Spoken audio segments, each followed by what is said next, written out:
Hazrat Abu Qatada radiyallahu anhu said, on the day of the battle of Hunain, I witnessed that a Muslim was fighting with a polytheist.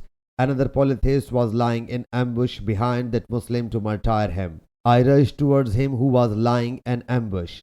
So he raised his hand to hit me, but I hit his hand and severed it. He then caught hold of me and pressed me so violently that I felt myself at the verge of death. He then released me and got enervated. So I pushed him and then killed him. Thereafter the Muslims fled away and I also fled away along with them. Later I came across Hazrat Umar bin Khattab radiyallahu anhu amongst the people. So I said, what has happened to people? He said, it is what Allah Jalla Jalaluhu has commanded.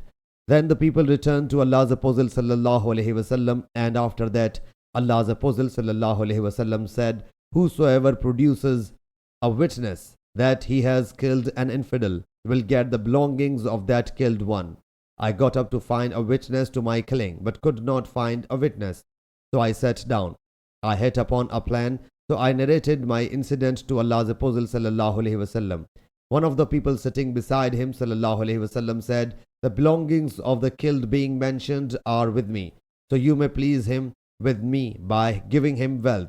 Thereupon Hazrat Abu Bakr radiyallahu anhu said, it will never happen that a sparrow of the Quraysh will be given the share, whereas a lion out of Allah's lions who has fought for the cause of Allah Jalla Jalaluhu and his Apostle sallallahu alaihi wasallam may be deprived of it.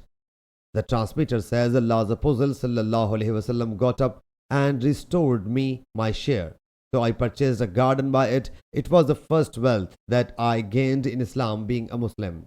Sahih Bukhari, Hadith number 4322.